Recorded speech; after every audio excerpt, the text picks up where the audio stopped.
ఈరోజు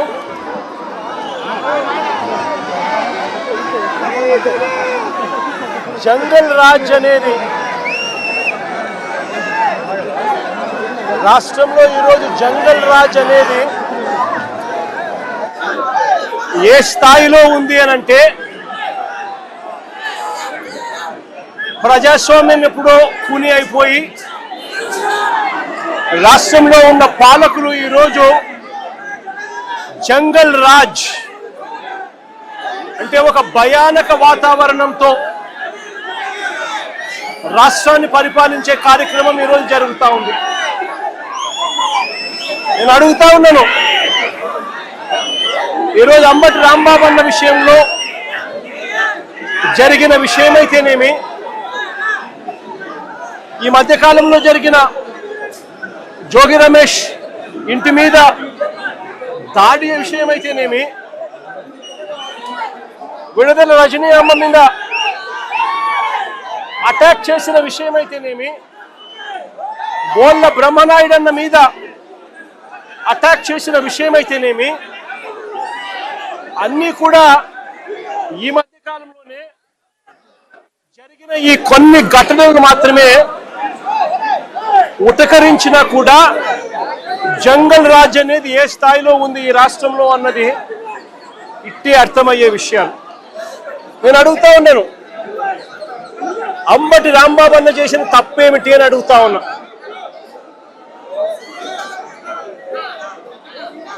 విడుదల రజనమ్మ చేసిన తప్పేమిటి అని అడుగుతా ఉన్నా. జోగి రమేష్ చేసిన తప్పేమిటి అని అడుగుతా ఉన్నా. కరుణాకర్ రెడ్డి తిరుపతి భూమన కరుణాకర్ రెడ్డి చేసిన తప్పేమిటి అని అడుగుతా ఉన్నా. కాకాని గోవర్ధన్ అన్న చేసిన తప్పేమిటి అని అడుగుతా ఉన్నా. బోళ్ళ బ్రహ్మనాయుడు అన్న చేసిన తప్పేమిటి అని అడుగుతా ఉన్నా. కేవలము చంద్రబాబు నాయుడు గారు అనే వ్యక్తి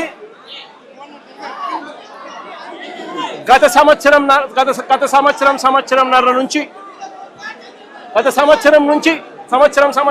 నుంచి చంద్రబాబు నాయుడు గారు కావాలని ఉద్దేశపూర్వకంగా అబద్ధాలతో కూడిన ప్రకటనలు చేస్తూ ప్రజలను మభ్యపెట్టే కార్యక్రమం చేశాడు.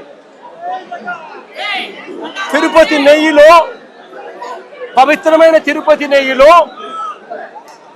భక్తుల మనోభావాలను దెబ్బతీసే విధంగా కావాలని కుట్రపూరితంగా ఆ నెయ్యిలో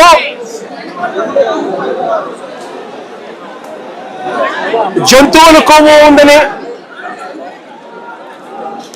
గొడ్డు మాంసం కొవ్వు ఉందని, పంది కొవ్వు ఉందని,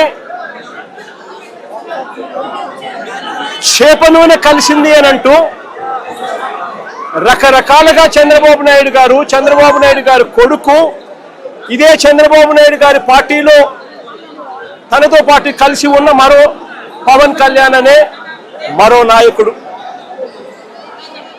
ఉద్దేశపూర్వకంగా మన వెంకటేశ్వర స్వామి ప్రతిష్టను మనమే దెబ్బతీస్తున్నాము అని చెప్పి ఏమాత్రము కూడా కనీసము దేవుడంటే భయము లేకుండా, దేవుడంటే భక్తి లేకుండా రాజకీయాల కోసం దేవుడిని ఉపయోగించడం మొదలుపెట్టారు. వీళ్ళు చేసిన ఆరోపణలు ఏదైతే ఉన్నాయో ఆ ఆరోపణలన్నీ కూడా అవాస్తవము అని ఏకంగా NDDB national dairy development board, NDDB, NDRI national development research institute, ఈ రెండు కూడా కేంద్రానికి సంబంధించిన ల్యాబులు. కేంద్రానికి సంబంధించిన ఈ ల్యాబులు వీళ్ళ హయాంలో వీళ్ళు ఇచ్చిన టెస్ట్ శాంపుల్ అవి టెస్ట్ శాంపుల్ కూడా అనలైజ్ చేసి వాళ్ళు సిబిఐ ఆధ్వర్యంలో అనలైజ్ చేసి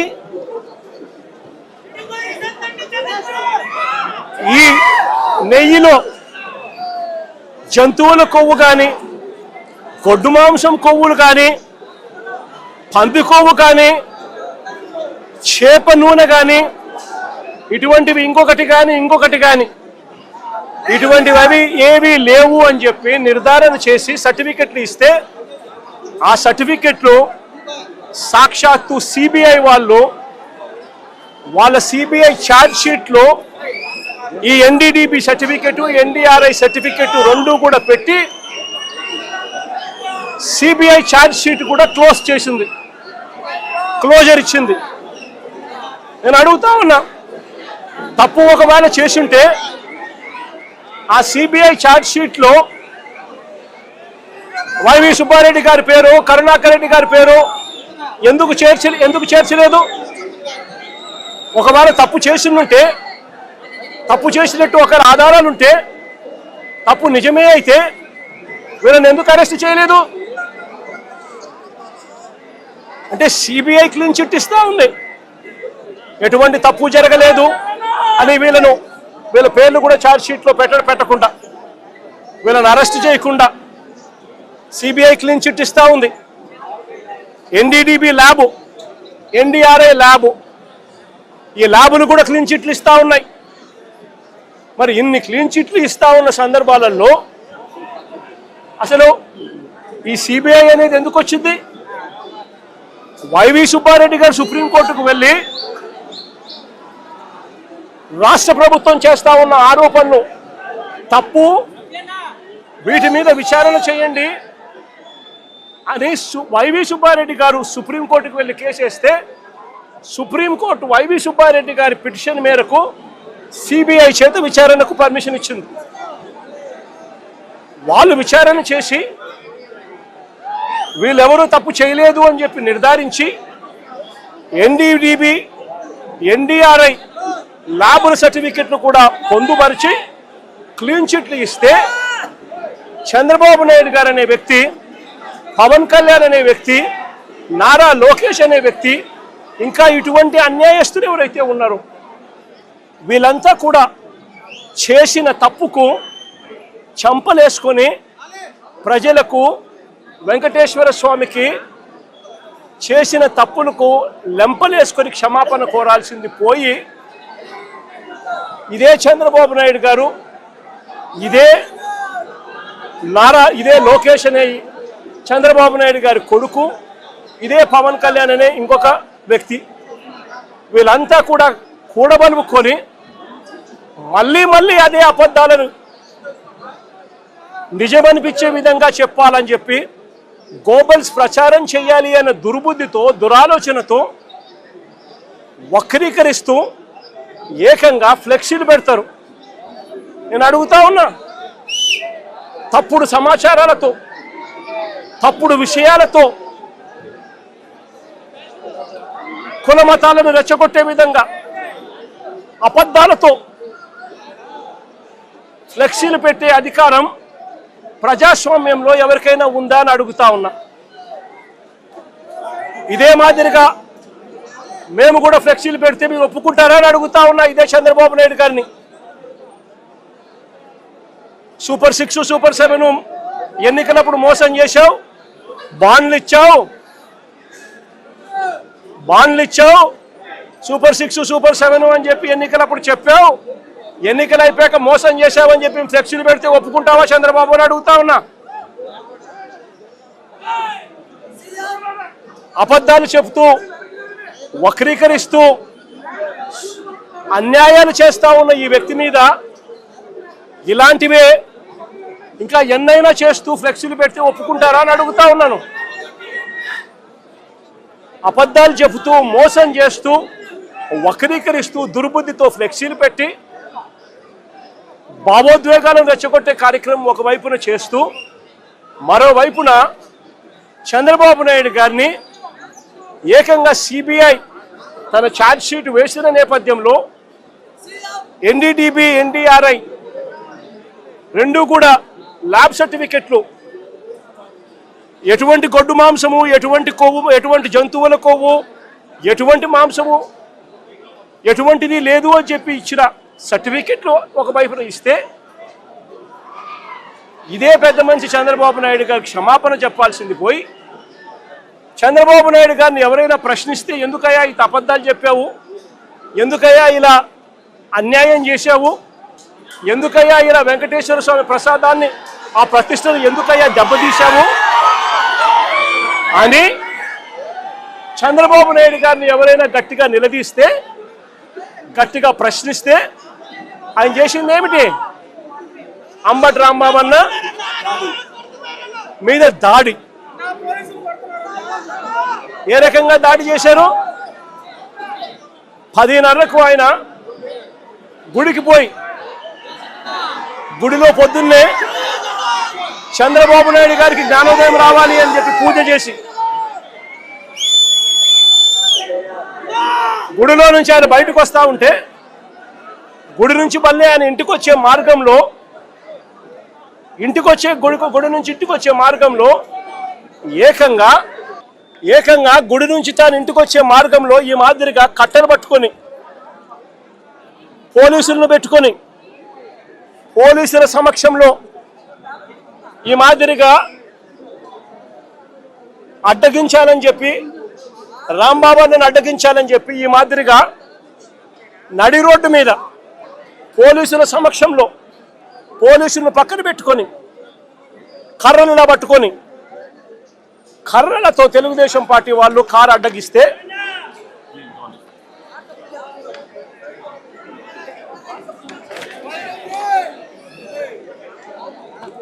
ఈ మాదిరిగా పోలీసులను పెట్టుకొని కర్రలతో ఈ మాదిరిగా కారు అడ్డగిస్తే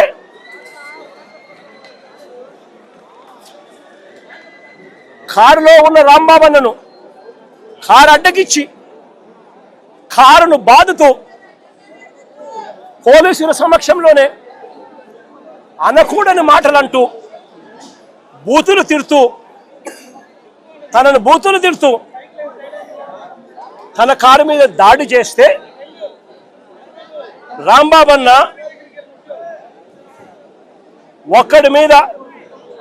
ఒక కారు మీద ఇంతమంది దుండగులు వచ్చి బూతులు తిడుతూ పోలీసుల సమక్షంలో మీడియా కూడా వాళ్ళ తెలుగుదేశం పార్టీకి సంబంధించిన మీడియాను కూడా అక్కడే పెట్టుకొని వాళ్ళందరి సమక్షంలో బూతులు తిడుతూ రాంబాబన్న కారును అడ్డగిస్తే రాంబాబన్న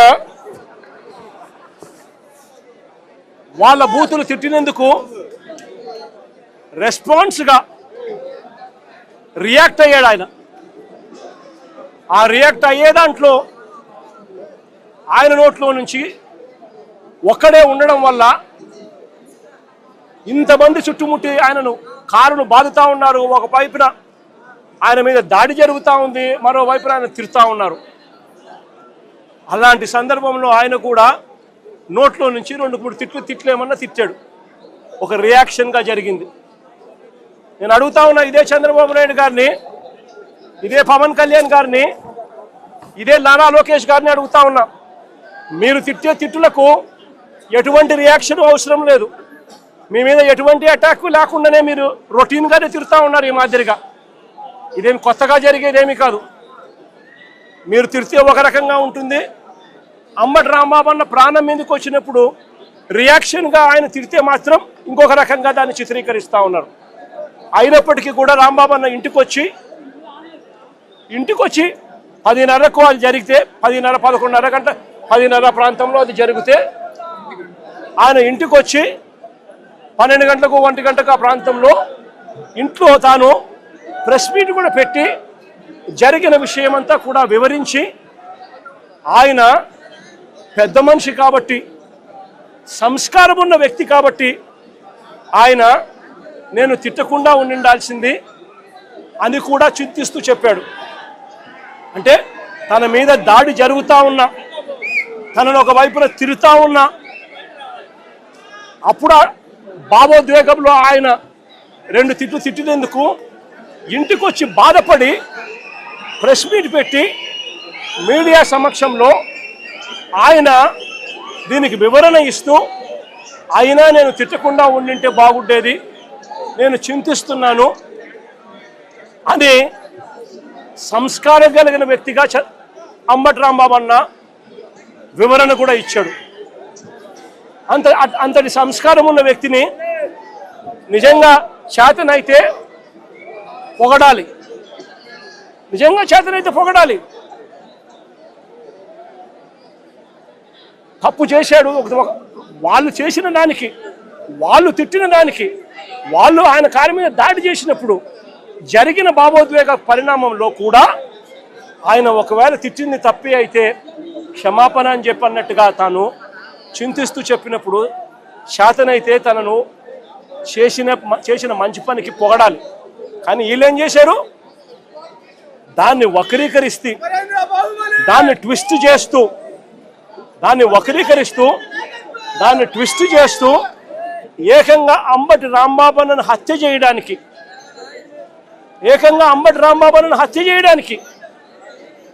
ఏకంగా 5 గంటల నుంచి, సాయంత్రం 5 గంటల నుంచి రాత్రి 1 గంట దాకా,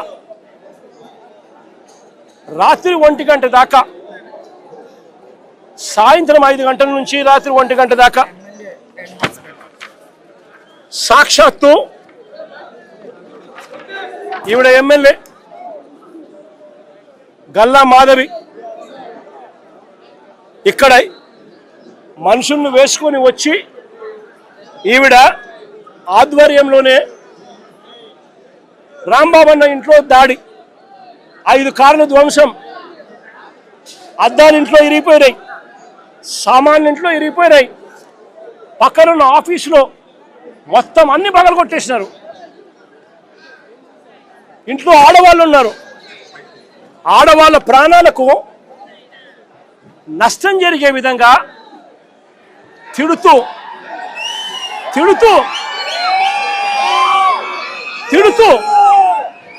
వీళ్ళు వ్యవహరించిన తీరు ఇది. గల్లా మాధవి ఎమ్మెల్యే గారి భర్త సాక్షాత్తు అంబటి రాంబాబు అన్న ఆఫీసును పగల కొడుతూ ఆ రూమ్లో ఉన్నప్పుడు ఫోటో. నేను అడుగుతా ఉన్నా,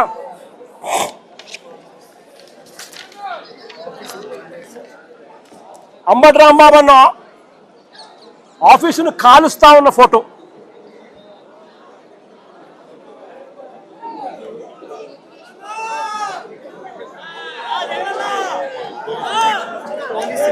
నేను అడుగుతా ఉన్నా, ఇవన్నీ పోలీసుల సమక్షంలోనే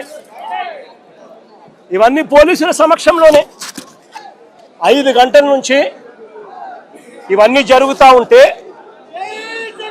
5 గంటల నుంచి రాత్రి 1 గంట దాకా ఇవన్నీ జరుగుతూ ఉంటే పోలీసుల సమక్షంలోనే 5 కార్లు ధ్వంసం చేశారు, ఇల్లు మొత్తం, ఆఫీసు మొత్తం తగలబెట్టారు, ఆఫీసులో సామాన్లన్నీ విరగొట్టారు, ఇంట్లో ఉన్న అద్దాలన్నీ పగలగొట్టారు, ఇంట్లో ఆడోళ్ళు ఉండాలని కూడా చూడుకోకుండా ఏకంగా ఇంట్లోకి వచ్చే కార్యక్రమం చేశారు పోలీసుల సమక్షంలోనే. మరి నేను అడుగుతా ఉన్నా, ఇది హత్యాయత్నం కాదా అని అడుగుతా ఉన్నా, ఇది ఆర్సన్ కాదా అని అడుగుతా ఉన్నా. మరి పోలీసులు దగ్గరుండి ఈ కాన్స్పిరసీలో భాగం కాదా అని అడుగుతా ఉన్నాను. ఇదే పోలీసులు బాధ్యత వహించాల్సిన, ఇదే పోలీసులు బాధ్యత తీసుకొని ఉంటే ఈ మాదిరిగా జరిగి ఉండేదే అని అడుగుతా ఉన్నా. ఇక్కడ నుంచి ఎంత దూరంలో ఉందండి డీజీపీ ఆఫీసు, ఇక్కడ నుంచి ఎంత దూరంలో ఉందండి ఎస్పీ ఆఫీసు, ఏకంగా గుంటూరు సిటీలో, గుంటూరు నగరంలో ఎస్పీ ఆఫీసు, ఎస్పీ ఇల్లు ఇక్కడ నుంచి కూతపేట దూరంలో ఉంది. ఎంతమంది డిఎస్పీలు లేరు, ఎంతమంది సిఐలు లేరు. డీజీపీ ఆఫీస్ ఇక్కడ మంగళగిరిలో ఉంది, ఇక్కడ నుంచి కూతపేట దూరంలో మంగళగిరి, అక్కడ బెటాలియన్ ఉంది. కనీసము ఈ పోలీసులు ఫోన్ చేస్తే కూడా రెస్పాన్స్ లేదు. మా పార్టీ నుంచి బొత్స సత్యనారాయణ ఇలాంటి సీనియర్ నాయకులు, ఇంటెలిజెన్స్ డీజీకి, చీఫ్ సెక్రటరీకి, ఇలాంటి పెద్ద ఎస్పీకి, ఐజీకి ఇలాంటి అందరి ఆఫీసర్లకు ఫోన్లు కొడితే కనీసం ఫోన్లు కూడా ఎత్తరు. కాన్స్పిరసీలో భాగం కాదా ఇది అని అడుగుతా ఉన్నాను. 5 గంటల నుంచి సాయంత్రం 5 గంటల నుంచి 1 గంట దాకా 5 కార్లు పగలు కొడుతున్నారు. ఆఫీసులు తగలబెడతా ఉన్నారు. ఇంట్లో అద్దాలు పగలు కొట్టారు. ఇంట్లో చొచ్చుకొని పోయినారు. ఆఫీసులో సామాన్లన్నీ ఎరగొట్టారు. ఇంట్లో ఆడోళ్ళను ఉన్నారని కూడా చూడకుండా చేసిన పని. నేను అడుగుతా ఉన్నా, ఇది ధర్మమేనా అని అడుగుతా ఉన్నా, ఇది న్యాయమేనా అని అడుగుతా ఉన్నా. ఇంతటితో ఆగిపోలా. రాంబాబు అన్నను 10:30కి అరెస్ట్ చేస్తారు. రాంబాబు అన్నను 10:30కి అరెస్ట్ చేస్తారు. ఎందుకయ్యా అరెస్ట్ చేస్తారు రాంబాబు అన్నను? ఎందుకయ్యా రాంబాబు అన్నను అరెస్ట్ చేస్తారు? చంద్రబాబు నాయుడు గారిని తిట్టాడంట. చంద్రబాబు నాయుడు గారిని తిట్టినందుకు అరెస్ట్ చేస్తారట. మరి చంద్రబాబు నాయుడు గారు తిట్టినందుకు రాంబాబు అన్నను అరెస్ట్ చేసినప్పుడు మరి రాంబాబు అన్న ఇంటికి వచ్చి రాంబాబు అన్న కుటుంబ సభ్యులను హత్య చేయాలని ప్రయత్నం చేసి 5 కార్లు ధ్వంసం చేసి అద్దాలన్నీ పగలగొట్టి ఆఫీసుకు నిప్పంటించి చేసిన ఈ ఎమ్మెల్యే గారి భర్త సమక్షంలో ఇక్కడే జరిగితే వాళ్ళ మీద ఏం యాక్షన్ తీసుకున్నారు? స్టేషన్ బెయిల్ ఇచ్చి పంపించినారు. అదే చంద్రబాబు నాయుడు గారిని తిట్టాడు అని చెప్పి రాంబాబు అన్న తర్వాత మీడియా సమక్షంలో 1 గంటకి ఇన్సిడెంట్ జరగక మునిపే వివరణ ఇస్తూ తాను చింతిస్తూ వివరణ ఇచ్చినప్పటికీ కూడా రాంబాబును ఇంటి మీద అటాక్ చేసి రాంబాబును నీ మాదిరిగా చేసిన దానికి వీళ్ళు మనుషులేనా అని అడుగుతా ఉన్నా. ఇది జంగల్ రాజ్ కాదా అని అడుగుతా ఉన్నా. పక్కన జోగి రమేష్, మరుసటి రోజు జోగి రమేష్ ఇంట్లో పోలీసులు మళ్ళీ అక్కడే పోలీసుల సమక్షంలోనే అది కూడా అంతే. ఏకంగా పెట్రోల్ బాంబులు అంటే పెట్రోల్ పోసిన బాటిళ్లలో పెట్రోల్ పోసుకొని ఆ బాటిళ్లను ఇంట్లోకి ఇసురుతూ ఉంటారు. జోగి రమేష్ ఇంట్లో కూడా 2 గంటల నుంచి మధ్యాహ్నం 2 గంటల నుంచి 5 గంటల దాకా దాదాపుగా 300-400 మంది అక్కడ ఒక చోట అక్యుములేట్ అవుతా ఉన్నారు. అక్కడ ఒక చోటికి అందరూ కూడా వచ్చేటప్పుడు పోలీసులు పక్కనే ఉండరు. పోలీసుల సమక్షంలోనే జరుగుతూ ఉంది. పోలీసులు జరగనిచ్చినారు. జరిగిచ్చిన తర్వాత పోలీసుల సమక్షంలోనే జోగి రమేష్ ఇంటి మీద దాడి చేసి ఆయన ఇంటికి నిప్పట్టించే కార్యక్రమం చేస్తారు. రజనమ్మ అని ముందు రోజు గుడికి పోయి రజనమ్మ పూజ చేసుకొని వస్తూ ఉంటే వెంకటేశ్వర స్వామి గుడికి పోయి పూజ చేసుకొని వస్తూ ఉన్నది. వెంకటేశ్వర స్వామికి గుడికి పోయి పూజ చేసుకొని ఆయన వస్తూ ఉంటే ఆయనను అక్కడే అడ్డగించి గుడి బయటే ముందు రోజు గుడి బయటే ఆయనను అడ్డగించి ఆయనను తిడుతూ దుర్భాషలాడుతూ పోలీసుల సమక్షంలోనే ఆమె మీద కూడా దాడికి యత్నం చేశారు. ఇంకా ఏమైంది తెలుసా? ఇంకా ఆశ్చర్యం ఏమిటో తెలుసా? ఉల్టా అమ్మ మీదనే కేసు పెట్టారు.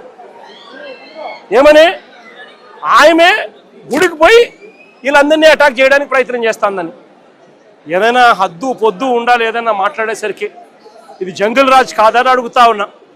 బ్రహ్మనాయుడు అన్న ఆయన చేసిన పాపం ఏంది? ఆయన గుడికి బయలుదేరినాడు.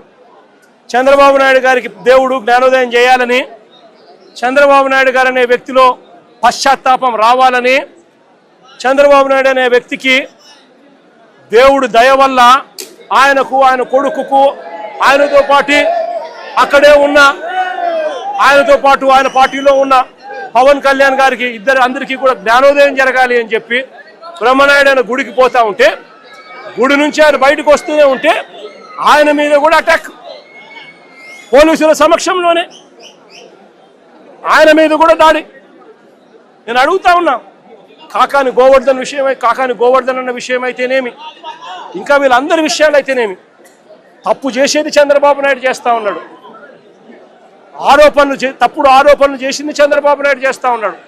అవి తప్పుడు ఆరోపణలు అని చెప్పి దేవుడే మొట్టికాయలు వేసినట్టుగా ఏకంగా సిబిఐ తాము ఫైల్ చేసిన ఛార్జ్ షీట్లోనే కేంద్ర ప్రభుత్వ సంస్థలైన ఎన్డీడీబీ, ఎన్డీఆర్ఐ ల్యాబొరేటరీసే క్లీన్ చిట్ ఇచ్చే కార్యక్రమం చేస్తూ ఉంటే ఎటువంటి జంతు కొవ్వు కలవలేదు అని చెప్పి వాళ్ళు పూర్తిగా వివరణ ఇస్తూ ల్యాబ్ రిపోర్ట్లు ఇస్తే సిబిఐ ఆ రిపోర్ట్లను కూడా ఏకంగా ఛార్జ్షీట్లోకి చేరుస్తూ వైవి సుబ్బారెడ్డి కానీ కరుణాకర్ రెడ్డి కానీ ఇంకొకరు కానీ ఎలాంటి తప్పు చేయలేదు అని చెప్పి వాళ్ళ పేర్లు కనీసం ఛార్జ్షీట్లో కూడా పెట్టకుండా క్లీన్ చిట్ ఇస్తే, ఎలాంటి అరెస్టులు చేయకుండా సిబిఐ క్లీన్ చిట్ ఇస్తే చంద్రబాబు నాయుడు గారు దేవుడికి ప్రజలకు క్షమాపణ చెప్పాల్సింది పోయి ఆయన చేస్తూ ఉన్నది ఏమిటి? ప్రతి విషయంలోనూ కూడా చంద్రబాబు నాయుడు చేస్తూ ఉన్న రాజకీయాలు ఇలాంటి దుర్మార్గపు రాజకీయాలే. చూడండి, మీరే ఆలోచన చేయమని అడుగుతా ఉన్నా.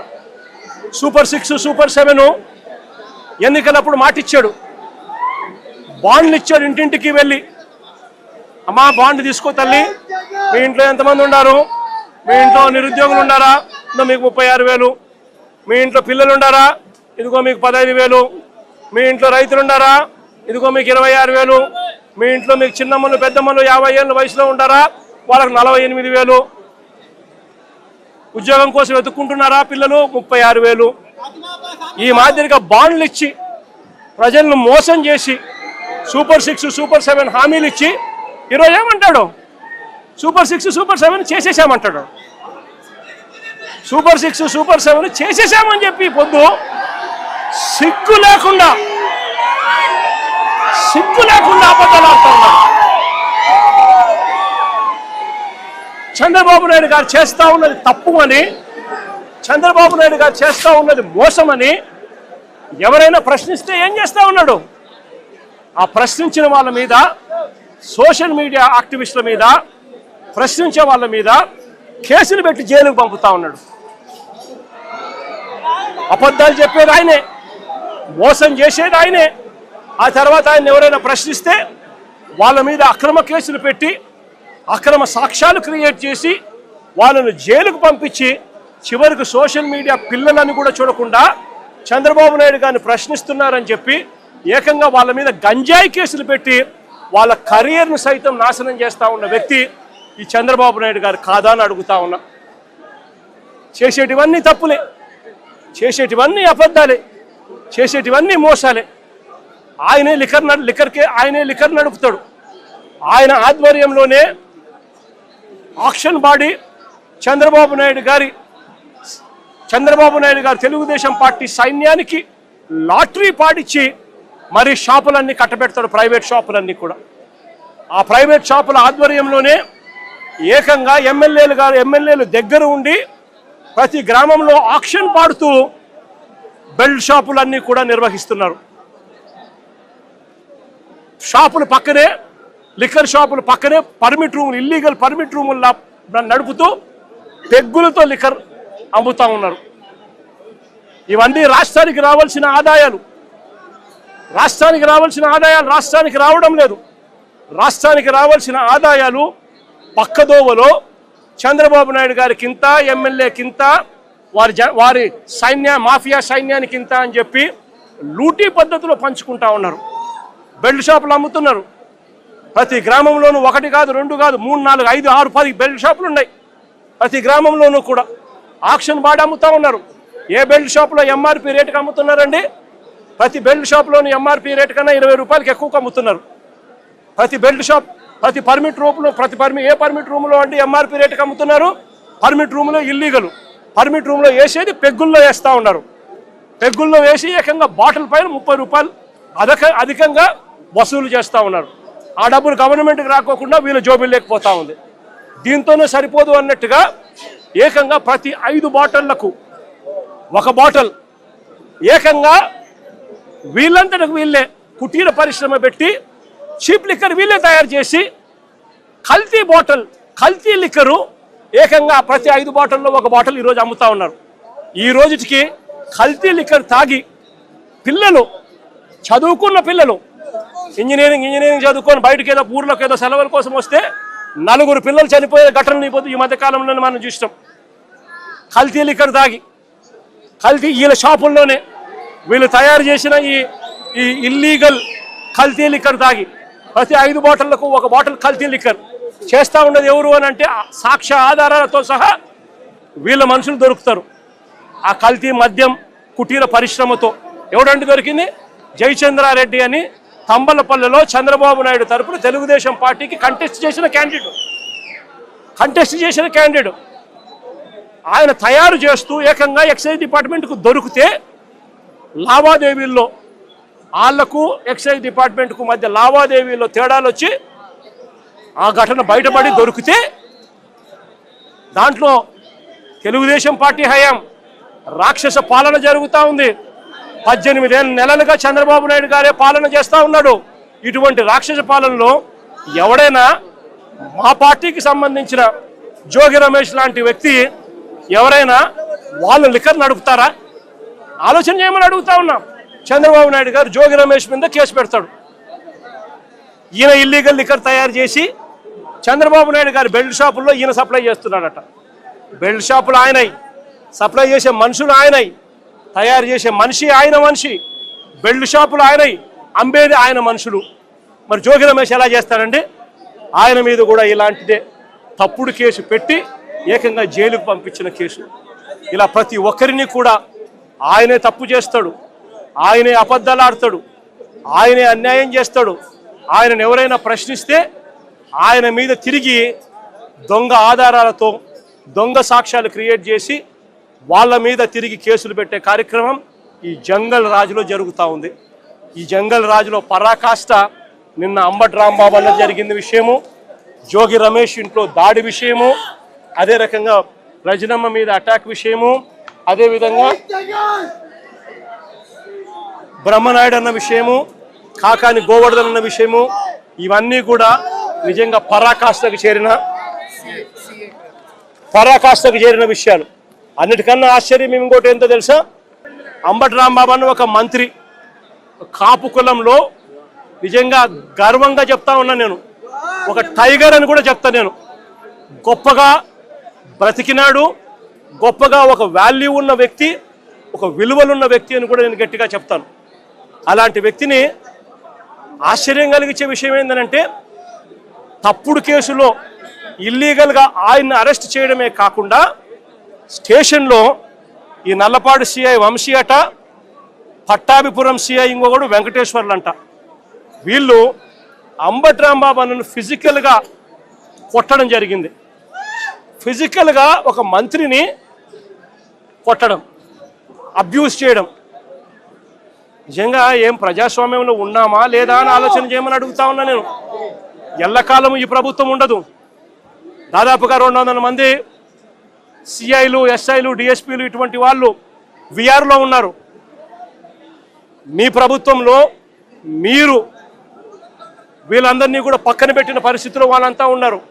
కేవలం మీకు సంబంధించిన వాళ్ళను కొంతమందిని మాత్రమే సిఐలుగా వేసుకున్నారు, కొంతమందిని మాత్రమే మీకు సంబంధించిన వాళ్ళని డిఎస్పీలను వేసుకున్నారు, డిఐజీలను మీ వాళ్ళని వేసుకున్నారు, ఎస్పీలు గత్యంతరం లేక మీకు ఊడిగం కాస్తూ ఉన్నారు.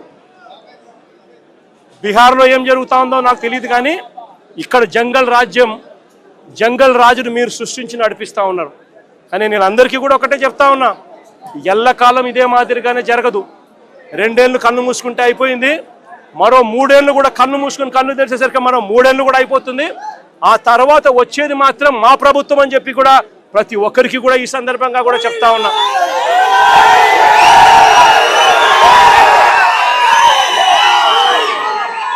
ఈ చంద్రబాబు నాయుడు గారికి చెప్తా ఉన్నాను, ఆయన కొడుకు చెప్తా ఉన్నాను, ఆయనకు కొమ్ము కాస్తా ఉన్నా ఆయన పార్టీ ఇతర పార్టీ నాయకులకు చెప్తా ఉన్నాను, ఆయనకు కొమ్ము కాస్తా ఉన్నా ఇలాంటి పోలీసు అధికారులకు కూడా చెప్తా ఉన్నాను. ఎల్లకాలం ఇలా అన్యాయం చేస్తూ ఉంటే మాత్రం ఎప్పుడు కూడా దేవుడు చూస్తూ ఊరుకోవడానికి మాత్రం గుర్తుపెట్టుకోండి. ఖచ్చితంగా మీకు మొట్టికాయలు పడతాయి. రేపు పొద్దున మా ప్రభుత్వం వచ్చిన తర్వాత వీటి అన్నిటి మీద కూడా ఎంక్వైరీలు వేస్తాము, వడ్డీతో సహా చెల్లిస్తారు అని కూడా ఈ సందర్భంగా అందరికీ కూడా చెప్తా ఉన్నాం. అందరినీ కూడా బోన్లలో నిలబెడతాము, సాక్ష్యాలు ఆధారాలతో సహా యూనిఫామ్లు ఒక్కొక్కరికి కూడా ఇప్పించి వీళ్ళందరితో పాటు ఈ కాన్స్పిరసీలో భాగమైన ఇతర రాజకీయ నాయకులు ఎవరైతే చేసినారో వాళ్ళందరినీ కూడా బొక్కలో పెట్టి న్యాయం జరిగేట్టుగా వడ్డీతో సహా వీళ్ళంతా కూడా చెల్లించే పరిస్థితి కూడా వస్తుందని కూడా ఈ సందర్భంగా ప్రతి ఒక్కరికి కూడా హెచ్చరిస్తా ఉన్నా. జరుగుతూ ఉన్నది విషపూరిత విత్తనాలు నాటుతూ ఉన్నారు. దయచేసి ఈ విషపూరిత విత్తనాలు నాటడం ఇప్పటికైనా ఆపండి. ఇది గన ఆపకపోతే గన రేపొద్దున ఈ విషపూరిత విత్తనాలు మీరొక్కరికే మీకు మాత్రమే వర్తిస్తాయని అనుకోవకండి. ఈరోజు వైఎస్ఆర్సీపీకి సంబంధించిన ప్రతి గ్రామ స్థాయిలో కూడా ప్రతి కార్యకర్త కూడా దెబ్బతినున్నాడు, ప్రతి నాయకుడు దెబ్బతినున్నాడు. మీరు చేస్తా ఉన్న అన్యాయానికి వీళ్ళంతా కూడా దెబ్బతిని ఉన్నారు. వీళ్ళంతా రేపొద్దున మా ప్రభుత్వం వచ్చినప్పుడు వీళ్ళంతా కూడా మీ విషపూరిత విత్తనాలు ఆ రోజు పెద్ద చెట్లైనప్పుడు వీళ్ళు గన స్పందిస్తున్నప్పుడు మీకేం జరుగుతుంది అని కూడా ఆలోచన చేసుకోమని చెప్పి చంద్రబాబు నాయుడు గారిని గట్టిగా హెచ్చరిస్తా ఉన్నా. ఇప్పటికైనా బుద్ధి జ్ఞానం తెచ్చుకోండి. దేవుడు అంటే భయము భక్తి తెచ్చుకోండి. దేవుడు అంటే భయము భక్తితో బుద్ధి జ్ఞానంతో మంచి పరిపాలన ఇచ్చి ప్రజలకు మేలు చేసి వాళ్ళ గుండెల్లో స్థానం సంపాదించుకునే కార్యక్రమం చంద్రబాబు నాయుడు గారు చేయాలి.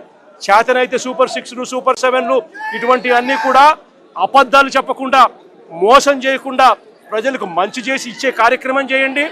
మీ పుణ్యాన అని చెప్పి నిర్వీర్యమైపోయిన స్కూళ్లను బాగు చేయండి. ఫీజు రీయింబర్స్మెంట్ బకాయిలు 8 క్వార్టర్లు పిల్లలకి ఇంతవరకు ఇలా పిల్లలు చదువులు మానేస్తా ఉన్నారు. వాళ్ళ పరిస్థితి గమనించి వాళ్ళ చదువులను ఆదుకునే కార్యక్రమం చేయండి. ఆరోగ్యశ్రీ హాస్పిటల్స్ మూసేస్తా ఉన్నారు. పేదవాడికి వైద్యం అందని పరిస్థితిలో పేదవాడు ఉన్నాడు. ఆ ఆరోగ్యశ్రీ నెట్వర్క్ హాస్పిటల్కి ఇవ్వాల్సిన బకాయిలు క్లియర్ చేసి ఆ నెట్వర్క్ హాస్పిటల్ నిలబెట్టి మళ్ళా పేదవాడికి ఉచితంగా వైద్యం అందించే కార్యక్రమం చేయండి. చేతనైతే ఆ 17 మెడికల్ కాలేజీలు మీ స్కాముల కోసం అమ్మకుండా ఆ 17 మెడికల్ కాలేజీలను పూర్తి చేసి పేదవాడికి మధ్యతరగతి వాళ్లకు ప్రజలకు మంచి చేసే కార్యక్రమం చేయండి. చేతనైతే రైతులకు గిట్టుబాటు ధరలు కల్పించే కార్యక్రమం చేయండి. చేతనైతే రైతులకు నువ్వు ఇస్తావన్నా ఇప్పటికే అన్నదాత సుఖీభవ 40,000 ఇస్తారన్నావు, కేవలం 10,000 ఇచ్చావు, 30,000 ఎగరగొట్టావు. ఆ 30,000 ఇచ్చి రైతులకు గిట్టుబాటు ధరలు ఇచ్చే కార్యక్రమం కూడా ఖచ్చితంగా జరిగించే కార్యక్రమాలు కూడా వ్యవసాయాన్ని చక్కబెట్టి ఖచ్చితంగా జరిగించే కార్యక్రమం మీద ధ్యాస పెట్టండి. ఇవేమీ కూడా ధ్యాస లేదు, మన్ను లేదు, పాడు లేదు. చేసేదంతా కూడా అవన్నీ కూడా ఎట్లాగూ నిర్వీర్యం కాబట్టి ఈయన చేసేటివన్నీ కూడా అబద్ధాలు మోసాలే కాబట్టి చేసేదంతా ఇంకా ఏమిటి, ఎవరైనా ప్రశ్నిస్తే ప్రశ్నించిన వారి గొంతును పట్టుకొని నలపడమే ఈయన చేసే పని. ఈయనకు వత్తాసు పలుకుతా ఉన్న కొంతమంది తొత్తులు లాంటి పోలీసులు, కొంతమంది తొత్తులు లాంటి అధికారులు ఈయనకు తోడుగా ఉండి నడిపిస్తూ ఉన్న పని. అందరికీ ఇక్కడ జ్ఞానోదయం రావాలని చెప్పి కోరుకుంటా ఉన్నాను. ఇలాంటివి జరిగితే మాత్రం చూస్తూ ఊరుకునే కార్యక్రమం ఖచ్చితంగా ఉండదు. ఖచ్చితంగా స్పందన కూడా ఉంటుందని కూడా ఈ సందర్భంగా ఖచ్చితంగా చెప్తా ఉన్నాము. ఇలాంటి ఘటనలు జరిగితే రేపొద్దున రాష్ట్ర వ్యాప్తంగా కూడా బంద్ పిలుపుడు కూడా ఇచ్చే కార్యక్రమానికి కూడా వెనకడుగు వేయము, ఇంకా అడుగులు వేగంగా కూడా పడతాయి. ఇలాంటివి కన్నా ఆగకపోతే మాత్రం చంద్రబాబు నాయుడు గారిని గట్టిగా వార్నింగ్ ఇస్తూ చెప్తా ఉన్నాము. ఇష్యూస్ పెద్ద అవుతాయి. ఢిల్లీ లెవెల్లో కూడా ఎన్హెచ్ఆర్సీకి కూడా రిపోర్ట్ కూడా కంప్లైంట్ కూడా ఇచ్చే కార్యక్రమం చేస్తూ ఉన్నాము. కోర్టుల తలుపులు తడతాము. సుప్రీంకోర్టులలో కూడా జరుగుతూ ఉన్న అన్యాయం గురించి కూడా చెప్పే కార్యక్రమం చేస్తాము. అన్ని రకాలుగా పోరాటాలు జరుగుతూనే ఉంటాయి. వైఎస్ఆర్సీపీకి సంబంధించిన ప్రతి కార్యకర్త చంద్రబాబు నాయుడు గారు ఈ మాదిరిగా చేస్తే భయపడతారు అని చంద్రబాబు నాయుడు అనుకుంటే చంద్రబాబు నాయుడు గారు మూర్ఖుడు అని చెప్తా ఉన్నాను. బంతి ఎంత బలంగా నేలకేసి కొడితే బంతి అంత బలంగా 4 ఇంతల వేగంతో పైకి లేస్తుందన్నట్టుగా వైఎస్ఆర్ కాంగ్రెస్ పార్టీ కార్యకర్తలు 4 ఇంతల వేగంతో ఇంకా రెచ్చిపోయి చంద్రబాబు నాయుడు గారి ప్రభుత్వాన్ని కూపటి వేలతో సహా పెకిలించి వేసే కార్యక్రమం కూడా జరుగుతుందని కూడా ఈ సందర్భంగా గట్టిగా చెప్తా ఉన్నాను.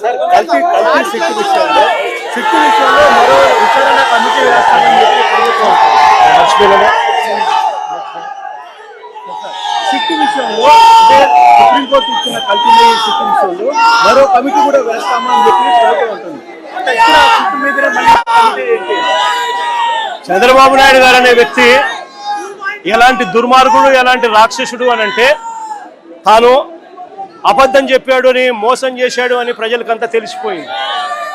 సిబిఐ స్వయంగా ఛార్జ్ షీట్లో వాళ్ళు సిబిఐ వేసిన ఛార్జ్ షీటే అది చెప్తుంది. ఎటువంటి ఛార్జ్ షీట్లో వీళ్ళు ఎవరి పేర్లు పెట్టకపోవడము, ఎవరిని అరెస్ట్ చేయకపోవడము, అదే మాదిరిగానే ఎన్డీడీబీ రిపోర్ట్లు, ఎన్డీఆర్ఐ రిపోర్ట్లు కూడా చంద్రబాబు నాయుడు గారు అనే వ్యక్తి చెప్పింది తప్పుడు ప్రచారము, తప్పులు అని చెప్పి కూడా ఏకంగా రిపోర్ట్లు కూడా వాళ్ళు ఇచ్చి ఆ రిపోర్ట్లు కూడా ఏకంగా సిబిఐ ఛార్జ్ షీట్లో కూడా పెట్టిన నేపథ్యంలో చంద్రబాబు నాయుడు గారు చేసిన తప్పులు రాష్ట్ర ప్రజలందరికీ కూడా తెలిసిపోయిన నేపథ్యంలో చంద్రబాబు నాయుడు గారు గోబెల్స్ ప్రచారంలో భాగంగా అబద్ధాలకు పదును పెడుతూ ఏకంగా ఇప్పుడు ఆయన ఇంకొక కమిటీ వేస్తారట. రాష్ట్ర ప్రభుత్వం ఇంకొక కమిటీ వేసి సిబిఐ చెప్పింది తప్పు, ఎన్డీడీబీ రిపోర్ట్ ఇచ్చింది తప్పు, ఎన్డీఆర్ఐ ఇచ్చింది తప్పు, కానీ చంద్రబాబు నాయుడు వేసే ఆయన కమిటీ రిపోర్టు మాత్రం అదే మాదిరిగా చెప్పాలి అని చెప్తూ ఆయనకు కావలసిన విధంగా ఇంకొక రిపోర్ట్ వేసుకొని రాష్ట్ర ప్రజల మీద దాన్ని కూడా రుద్దే ప్రయత్నం కూడా చేస్తూ ఉన్నాడనంటే ఇంతకన్నా దిగజారిపోయిన రాజకీయ నాయకుడు ప్రపంచ చరిత్రలో ఎతికినా కూడా ఎక్కడా కూడా కనిపించడు అని ఈ సందర్భంగా చెప్తా ఉన్నాను.